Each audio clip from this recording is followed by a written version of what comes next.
I need to be the one that clears all of this up for you, because when it comes to housing, we've all got to remember that bad news sells. The media is in this game to try and get clicks, to try and get your eyeballs completely locked in, go down those doom loops, and somehow believe that housing is going to crash, that this might even be 2008 all over again. In today's video, I'm going to debunk all of this for you and help you understand and pay attention to what actually matters and clear away some of the confusion and the BS from what's actually real. So as we're getting going, remember that headlines love doom. Views go up, dollars come in, somebody gets rich, and you end up having more anxiety. But the data and the real story, it shows that housing is too diversified, too big, too secure, and that it's not in any way, shape, or form going to look like the housing market crash from years ago. So step one, whenever you're trying to debunk something, is to follow the money. We've all heard this. Every detective says it. Follow the money and you'll get to the real answer, and you may not like it. But before we do that, let me quickly reintroduce myself to you guys. This YouTube channel is dedicated to helping people make better decisions around taking out mortgage debt and expanding their wealth through the acquisition of real estate. My name is Arjun Dhingra. I'm right here in the San Francisco Bay Area with my family. I've been doing this mortgage business for 24 plus years.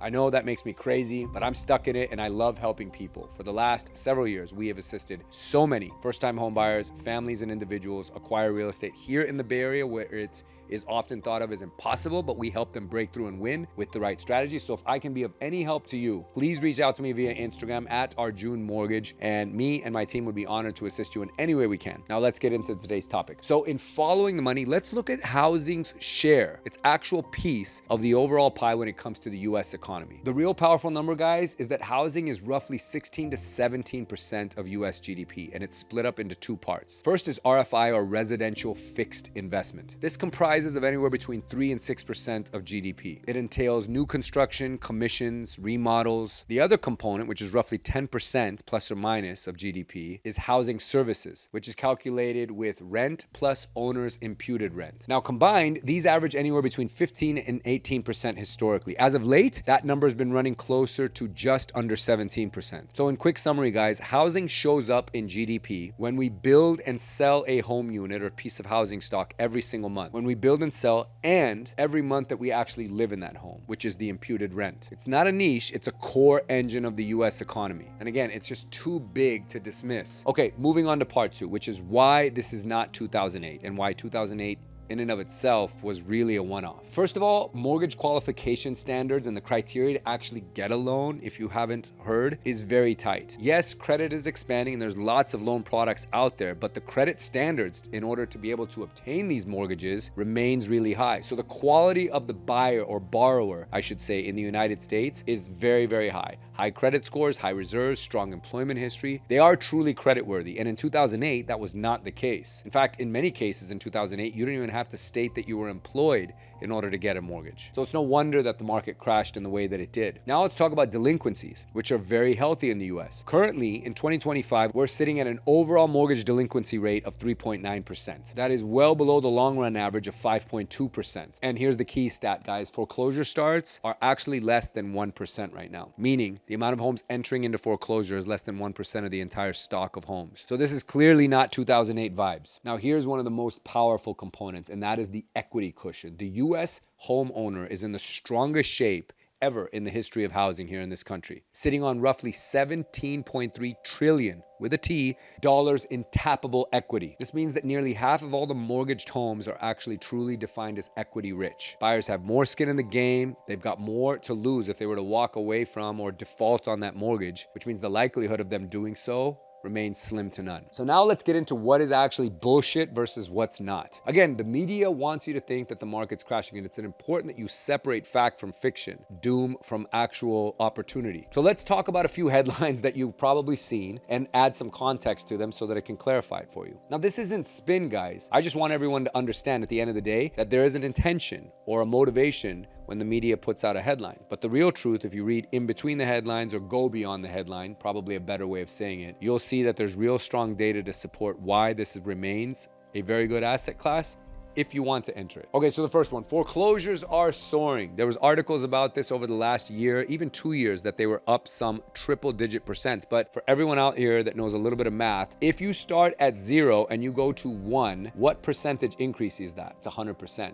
That's right. So when you hear a number such as 100% or 100+% uptick in foreclosures, you would be led to believe that it's 2008 all over again and that we're going to have a massive crisis on our hands. But again, context is everything. We're coming off of literally 0 foreclosures during the COVID period because of some plans put in place to make sure that everyone remained safely in their homes and we didn't have a crisis in the midst of that pandemic. But after the economy reopened, most people resumed their regular mortgage payments and very few homes actually went into foreclosure, which was another doom headline from back during that time, that we would have a massive crisis once the forbearance program that many banks instituted had actually come to an end. So yes, filings for foreclosures are up on a year-over-year basis, but they're coming off of literally levels of 0. And overall delinquencies, meaning people falling behind on their mortgages to the tune of 30, 60, or 90 days behind, still remain far, far under traditional averages at this point. So this is normalization, if anything, guys, not a collapse. Next one, the market is stuck in a rut and housing prices must crash next. Here's the reality, guys, and the truth. Yes, we have elevated mortgage rates, and that has created what is called or referred to as a little bit of transaction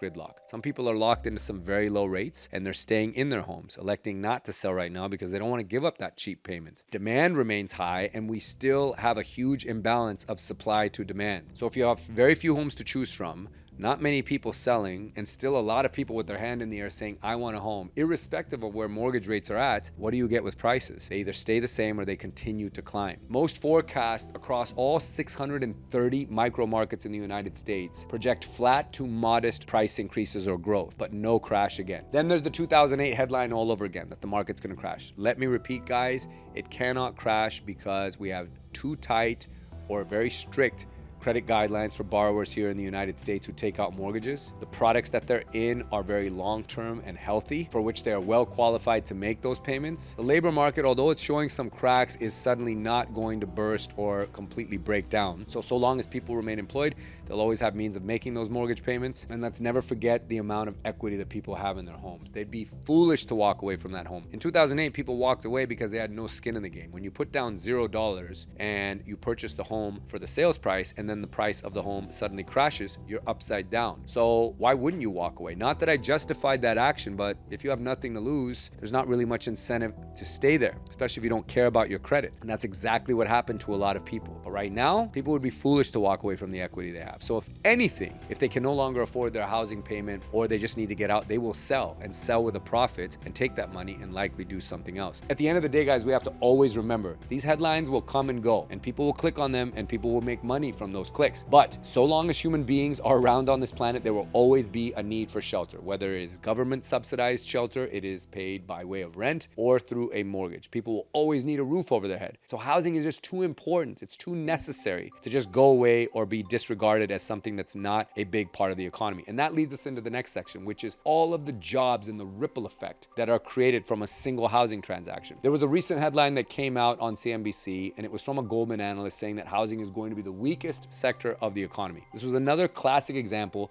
of clickbait, but let's understand what all is involved in a housing transaction. If you take a home that is being sold, you have a seller, you have a real estate agent that is representing that seller. A buyer comes in who has obtained a mortgage from a lender, and they are also being represented by an agent. The transaction will actually close. Both agents will make money. Now, most real estate agents love to spend money, so they will put that money to work by spending it, investing it, paying taxes. The mortgage professional will have made some money. The seller takes their funds and they either buy a new house or rent or do something with that money. Now, the buyer comes into the home, they hire movers, but before they do that, they worked with a title company where fees were paid. There was appraisers and inspectors that were likely involved who were also paid for their services. And then they actually physically come into the house. So again, movers are hired, landscapers are hired, maybe some subcontractors are brought in to do some work, furniture is purchased, services are subscribed to. Don't forget about Netflix. Utilities are started up. You can see that $1 in a real estate transaction has a massive, massive ripple effect, unlike any other asset class in the United States. This is why housing is so important. This is why I'm so passionate about this asset class. And while it's not for everyone, I always want to defend its validity and its strength because you guys can see here, there's just too many things and areas that are touched by it whenever a single transaction actually takes place. Remember too, guys, housing supports millions of jobs across construction, trades, real estate, finance, materials, services. The Bureau Bureau of Labor Statistics projects that construction and extraction openings on average through 2034 will be about 650,000 per year. So not only does every dollar that moves through a real estate transaction have a far-reaching ripple effect,